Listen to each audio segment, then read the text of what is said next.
ni Tanasha Donna, umukobwa wamenyekanye mu rukundo hamwe n'umusitari muri Tanzania Diamond. Uyu mukobwa akavuka mu gihugu cya Kenya, bamwita Tanasha Donna, akaba yarabyaranye na Diamond, umwana usa neza nka Diamond, dore ko abantu benshi bakunda kuvuga ko ari impanga ya Diamond. Umukobwa akaba ari n'umunyamideli, akaba yarakoze radiyo imwe muri hariya muri Kenya, ariko akaza kubivamo akigira muri muzika, ngo dore ko aribyo yakundaga. Uyu mukobwa akaba yakoranye indirimbo hamwe na Diamond bita Gere, akaba yatumye amenyekana muri muzika.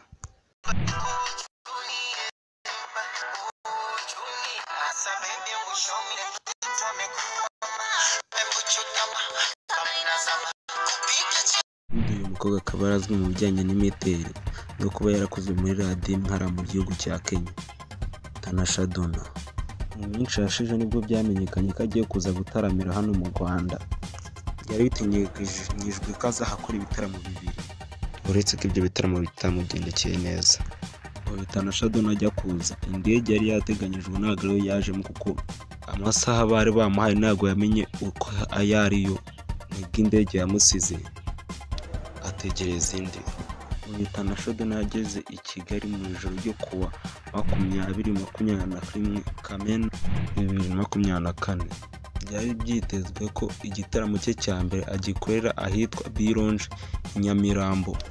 Ni igitaramo cyabaye mu ijoro ryo kuwa 21/22 Kamena 2024, cyitabirwa n'abantu batarenze 20, nabo wabonaga atari we baje kureba. Aho niyo hamaze umwanya munini, kuko yaririmbye iminota 5, abonye atera akiyikiriza, ava ku rubyiniro ajya kuryama. Bukeye bwaho mu ijoro ryo kuwa 22/23 Kamena 2024, uyu mugore yari ategerejwe kwakira igitaramo cyagombaga kubera kuri B Hotel i Nyarutarama, kizwi nka Urupate. Ibirori byagombaga gutangira saa 10 z'umugoroba. Kwinjira byari 250 ku meza y'abantu 5 bari kumwe. Cyakora byenze bigera saa 6 za nijoro, nta n'umwe ahingutse avuga ko aribyo yitabiriye.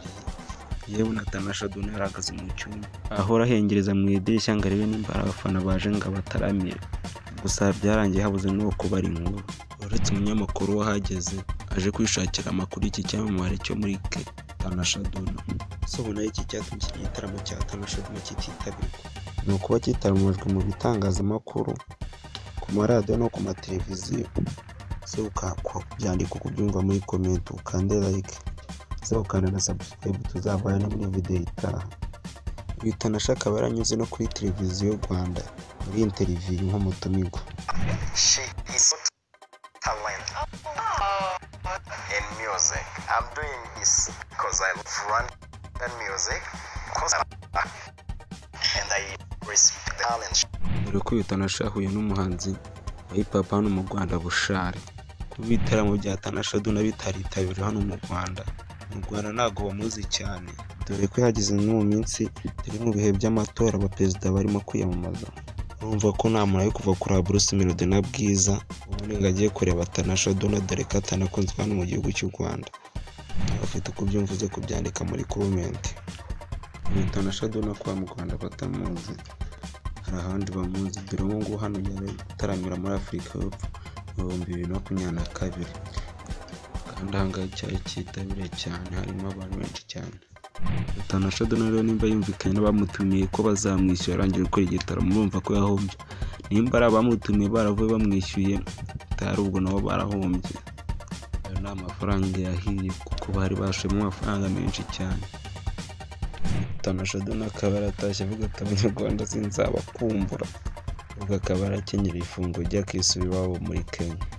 Ukanda subscribe, ukanda like, tuzahore muri video itaha. Koreshe yo mu magroup ya WhatsApp ahantu hose cyane, please. Kandi udakanze like, ukore na share. Kanda subscribe, like, twikomereze.